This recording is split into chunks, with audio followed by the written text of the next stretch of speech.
Welcome to episode 5 of Fiction Friday. I'm Heather Shoemaker, author of books for kids and grown-ups. This episode is dedicated to Juliet in Missouri. Hi, Juliet. So glad to have you watching this. Juliet and her mother read the book, The Griffins of Castle Cary, and her mother said, Juliet loves The Griffins of Castle Cary, like no other book we've read together. It's a perfect read aloud. She learned a lot of history, loved the ghost story, and enjoyed predicting what would happen next. I like doing that too. Fiction Friday has become our writing curriculum while schools are closed. Thank you for inspiring readers and encouraging them to create their own stories. And I hear you've been busy. Juliet is writing her own story about the Griffins characters. So that's exciting. That's a wonderful way to write your own books. I can't wait to see how that story ends. She took the same characters, Meg, Will, and Ariel, and Aunt Effie, and probably a few others, and is giving them a brand new adventure. In fact, she adds some changes such as Ariel now gets a kitten of her own. So that's a nice twist. I'm glad that Ariel loves animals, so I'm glad you gave her a kitten. I'm just going to read. I thought this was such a nice story. I'm going to share a little bit, Juliet, so everybody can see. This is what Juliet's cover looks like for her story. And book 2, she's getting the sequel done before I am. And I'm just going to read a tiny bit of how her story goes. So Ariel has a new kitten. She heard a meow. She looked down at her lap, forgetting she was holding her tiny orange tabby kitten, Izzy. Ariel had just begun to pet Izzy when she felt muddy boots pushing from the seat behind her. But when she looked back, no one was there. She whispered in her mind, "It was just my imagination," and made a brave face. Ariel tried to ignore and forget about it. Then there was a loud thumping noise. They were at the station finally. Before long, the Griffin siblings were in the car. All Will cared about was playing the piano. Will asked Aunt Effie when they were almost there, "Did you get the piano yet that you ordered?" Aunt Effie nodded and a big grin pushed through. Suddenly, Will began hiccuping insanely. Will screamed in terror. Meg gasped for air. They both thought the same thing. This means there was a ghost. So, Juliet, I love how you get so much mystery and tension right in the opening couple of pages. And Juliet has written 10 pages so far, and she says she's going to keep going. So we have to see what happens next. As I looked through some of her other pages, I noticed that she was very true to the characters of the Griffins, that they get annoyed by each other sometimes, their brother or sister, but they still take care of each other and they still look out for each other. And also, I noticed that you were playing around with point of view. So sometimes she takes the story from Ariel's point of view, and sometimes she switches over to Meg's or Will's. So keep on trying all those things. That's great. I can't wait to see what you come up with. You have so many good ideas. And one of the ideas that I really loved is that you gave Will a piano at the Griffinage, so he has a piano to play with. That is such a good idea. Maybe I should use that for a future book. Thank you. All right, now Juliet and her mother read The Griffins aloud, and that's a wonderful thing, reading books aloud. You can do it, if you already know how to read and you can read books by yourself, it's still a wonderful thing to have someone read to you. I do that in my family, and when I was little, my mother read me books when I was tiny, when I was in elementary school, when I was in middle school, even when I was in high school. She read to me all the way through until I went off to college. And today my parents still read aloud to each other. Does that happen in your family, that you get stories read to you even when you're old enough you can read it yourself? I think it's a wonderful activity to do together, and it helps you enjoy the story in a different way. So keep on reading aloud. You're never too old to have a story read to you. Now I'm going to read to you just a little bit from the Griffins. And because Juliet really likes the character of Ariel, I think I'm going to read just a bit of when Ariel first talks to the ghost. So here Ariel is up in a little attic room and the ghost has slipped in through the window, but she thinks she's a real girl still. Ariel smiled. The girl must have climbed through the window when she wasn't looking. The girl smiled too and slid down from her window perch to stand on the rug. She was taller than Ariel and older than she was, but still definitely a little girl, and not so big and busy as Meg or Will. I remember you, Ariel said. Do you live here? Of course I live here, said the girl. I've always lived here. Does Aunt Effie know about you? This is my house, answered the girl. Oh, said Ariel. If it was the girl's house, maybe Aunt Effie was just borrowing it or something. Maybe renting was the right word. It didn't really matter. She was glad to see her new friend again. You have pretty eyes, said Ariel. She'd never seen such beautiful eyes. The girl's eyes were silver, shining silver, like a fairy, Ariel decided. So I can tell that you really liked Ariel as a character, so I hope you liked that little excerpt for you. Now, I'm going to tell you a writing tip for today. It really has to do with what Juliet demonstrated, which is it's absolutely fine to copy story ideas from other authors when you're a kid and you're learning to write. I did that all the time as a child. Now, you may have heard your teachers tell you, don't copy. You've got to do your own work. Don't look on the next person's paper. Well, that's important for math tests and all that sort of thing. Or when they ask you to write an original story. But when you're just playing around writing stories for yourself, absolutely take other authors' ideas and run with them. That's how you learn how to find your own voice. It's not the only way, but it's a way a lot of kids love to do it. And I did that as a kid. I took my favorite book and then I would try to write a story in that style. And I think as we do that, we learn what makes the book exciting, what makes the book interesting, and we learn what kinds of books we like. So maybe you love dog stories, so you're going to do animal books, or maybe you like ones with magic in it, so you're going to make sure that your stories have magic. I still do that when I write. I listen to audiobooks often when I'm driving because I can't always get someone to read aloud to me as I'm going down the street. So I'll listen to an audiobook, and if there's a part of the book where I get really excited and I can't wait to see what's going to happen next, or when I feel a little bit sad or some emotion that the book makes me feel, I stop it and I think, well, I pull off to the side of the road so I'm not causing a car accident or anything. But I go back usually when I'm at home and look at the book in person, in the paper version, and I see what did the author do to make that part so interesting, to make it so exciting. And sometimes it's things such as how long the sentences are. Maybe in an action part, the sentences are a lot of short action sentences. So maybe it's something to do with how they wrote their sentences. Or maybe it's something to do with there's a lot of dialogue there, or is there a lot of description? What's going on? Is there a lot of talking? So find out what made it exciting. What is it that the author did that really appealed to you?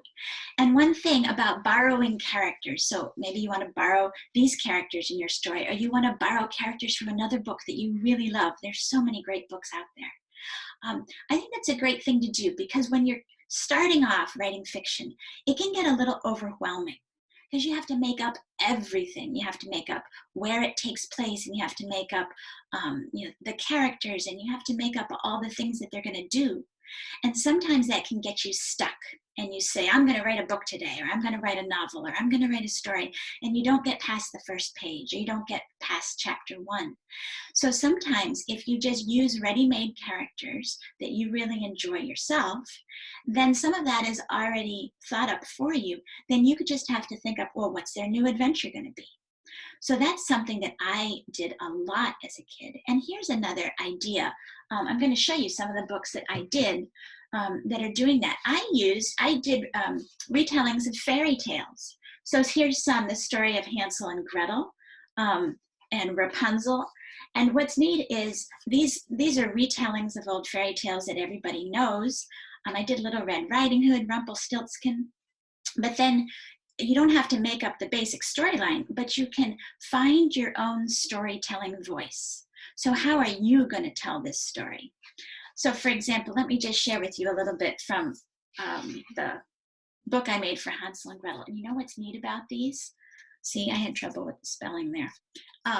Is that I made them into pop-up books. So here we have, there was once a poor old man and his wife. They had 2 children. Their names were Hansel and Gretel. But I made a little door flap so you can look inside the house and see the family in there. And so, for example, here's the page where Hansel and Gretel are out in the woods. And if you pull this little tab, it's getting a little stuck. Pull this little tab, there it comes. Their campfire comes out, all right? So you can try all these, and here's a part where the witch and Gretel is over by the stove, and there, if you lift this flap, you can see Hansel in the cage. So you can add that element of making your own pop-up book, and also when you're retelling somebody else's story, like a fairy tale in this case, you can even change things. The way Juliet added a kitten, you could do something and change how the story goes. In this case, I followed the storyline pretty much the same, but I ended it like this. So she got Hansel out, and they lived in that house as long as it lasted. And I think you can tell that this house, at least the roof, is being nibbled. And they had a garden in an earlier picture, which was made out of ice cream cones. And I don't know what these were. These are little chalky kind of candies that made a picket fence around it. But anyway, they're edible. And so the kids just stayed there, but they kept licking the door and nibbling the roof. So they stayed in that house as long as it lasted. These are old stories. You can use them and try finding a way that you like to tell the story, because the more that you find your voice, the more you find how you like to tell a story, that's what's going to help you in all the future books that you write. And so you might try retelling a story that already exists, or you might try making a pop-up book. And I just want to tell you that these ones, here's one on Rapunzel, for example, that the ones with doors are the easiest. So there's Rapunzel, and there's her hair growing longer. But you can do different kinds. For example, here's one with a little string that makes the flower blow in the wind. And some of them can get quite complicated. So there's Rapunzel in her tower. And if I pull this little tab, there she leaves her tower. And suddenly at the bottom, the horse appears and she makes her escape. So that's something else you can do. Jazz up your stories, not just with pictures, but try to make them an action pop-up book. All right, I think it's time for my story cape. So let's see, we picked the red one last week. Try one from the back. There we go. Okay. This one is how I decided to have Ariel's name be Ariel in the book. I actually named her after our babysitter. We had a babysitter that came to the house, and her name was Ariel. It was such an unusual and beautiful name that I thought, I like that name. I think I'll name a character after her. Now, there are some famous Ariels, and I think Ariel the babysitter was probably named after Shakespeare's fairy, who was named Ariel. I want to show you a picture of what that looks like. So there's Juliet's Story. And it's a brand new book. It only came out last week. Of course, Shakespeare wrote hundreds of years ago, but this is a brand new book telling the story of The Tempest, one of William Shakespeare's plays, into a picture book form for kids. And right there on the cover is the fairy Ariel. Now, Shakespeare's Ariel isn't really a boy or a girl. It's just sort of a fairy creature with the name Ariel. And I think it's also interesting. Ariel, the name, it's an old Hebrew name, originally just for boys. Today, girls and boys could be called Ariel. But then the word Ariel, spelled with an A-E, means having to do with the air. It could mean things that go in the air, like birds and airplanes and things that have to do with the air that way, or an antenna that's up on your roof that's an aerial. but it also could mean airy, light like air.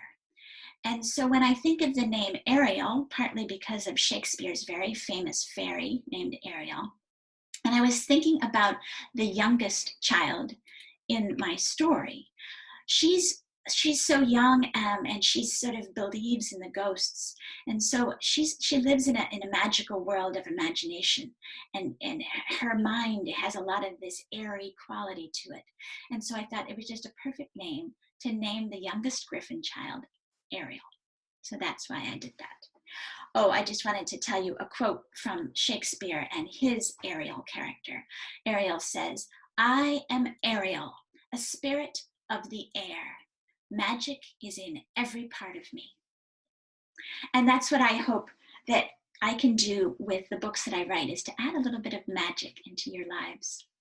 Now, here's a question. Can you think of another famous character with the name Ariel? If you can, let me know. All right, are you ready for today's joke? This is a dinosaur joke, so I hope you know your dinosaurs. What type of dinosaur loves books? Do you know? A thesaurus. So a thesaurus, that is a book that is like a dictionary, but it has words that are similar to other words that can mean something similar. All right, I'm very excited to share with you the book recommendations this week. Juliet, I was particularly thinking that you might enjoy some of these. So what I'd like to share with you is the Oz books.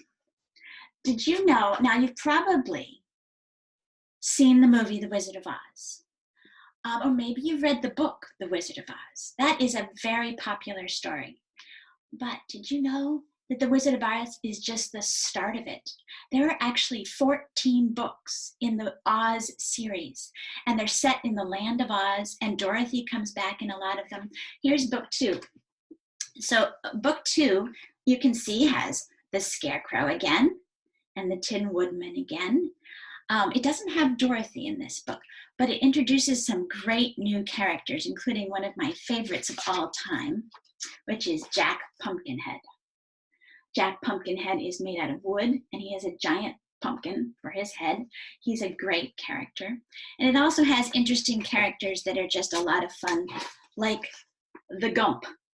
The Gump is a sofa and a bunch of other things stuck together and brought to life with magic powder. So it's just a book full of imaginative characters. So if you know The Wizard of Oz, that is just the beginning. There's all kinds of fascinating Oz characters in the land of Oz. So the land of Oz, well, this book is called The Land of Oz, but the land of Oz is the place where all of these take place, except really for one. And that's another book I wanted to share with you. This is book 10 in the Oz series, and it's one of my favorites. This book is a little different. It's a standalone book, so you don't have to read it in any order if you want to. This is book 10 in the series. You can just jump right in and read book 10. So that's one thing about it. Another thing is that it doesn't take place exactly in Oz. It says, book 10, wherein is recorded the perilous quest of Prince Inga and King Rinky-Tink. Here's Prince Inga, King Rinky-Tink, in the magical isles that lie beyond the borderland of Oz. So this takes place not actually in the land of Oz, and it also is unusual because it stars a boy character. Most of these books have girl main characters. In fact, L. Frank Baum, who's the author, has very strong female characters in all his Oz books. But this one does have a boy as the lead. I have always wondered with King Rinky-Tink how that crown manages to stay on, especially when it's on a bald head. It's always tipped to the side. I wonder if he glues it on, and is that very comfortable? But King Rinky-Tink is a jolly fellow. This book is really fascinating because it's a story that involves 3 magic pearls, a blue pearl, a pink pearl, and a white pearl. The blue pearl gives whoever holds it great strength, incredible strength. The pink pearl protects you from danger. Nothing can hurt you, swords, nothing. and the white pearl gives you wisdom. And so King Rinky Tink and the prince, they have an adventure where they have the pearls with them, and they need those 3 pearls. And at different times, different pearls. It's so fascinating what happens. And I've always wondered, which pearl would you like to have? If you could only have one of them, which one would you choose? There's also in many of these books, we meet characters such as the Gnome King. The gnomes are sort of the bad guys in the Oz books. And this is one of the Gnome Kings when he has a headache. But the gnomes are a whole wonderful, talking about fun bad guys. These gnomes are amazing. And they give lots of suspense into the books. Now, these books are big books. They're 200, 300 pages long, and they were written 100 years ago. So books that are written 100 years ago will have a couple old-fashioned ideas in it. That's one reason why you might want to read some of these books aloud, because of the pages, 200, 300 pages, there's probably 1 or 2 pages in each book that you might think, oh, that's an old-fashioned idea. We don't usually talk about that anymore. For example, it might have something about something that girls can't do, for example. Well, that we might say, oh, when we read that today, oh, that's an old-fashioned idea from 100 years ago. So if you're reading an old book, and there's lots of old books out there that are really good and have amazing adventures, you're also getting a history lesson. And I think that kids are smart enough to realize, oh, this is really different than how we think. So you're getting a history lesson plus a great story. But if you're wondering about that, go ahead and read it with your mom and dad. And that way you can talk about any of these differences of how people thought 100 years ago versus how they think today. All right, so give it a try. Maybe you'll read all 14 Oz books. I know I have. All right, now it's time to write your own story. Do you remember the fiction contest that's going on? So this is Kids Write. The bookstore Mystery to Me is hosting this contest. The winner will get a free copy of The Griffins of Castle Cary, get your story read by me on a video, and get a gift certificate so you can buy whatever you want from Mystery to Me bookstore in Madison, Wisconsin. Check out the rules for how to enter on the Mystery to Me bookstore website. And also, if you want to get any book, whether you want to get the Oz books, get a copy of the Griffins, make sure you get it from a local bookstore. That's especially important during this coronavirus time when the stores are closed. And you can also get it through Bookshop. You can order online and choose your favorite bookstore that way. Those bookstores really need our help right now. All right. I hope that if you like Fiction Friday, that you'll send a little note. Maybe I'll dedicate a show to you, or tell me a joke that you like, or tell me what you think about the Griffins if you've read it. Just send me a note on my website, heathershoemaker.com. You can send an email. And subscribe so you don't miss a week. Share it with your friends or your teacher. From Missouri to Michigan, Juliet, I hope you liked your show. And I hope that you finish your story about the Griffins and see what happens next with the ghosts that you're creating. Have fun with it. Know that I'm thinking about you wherever you are. Until next week, see you next time.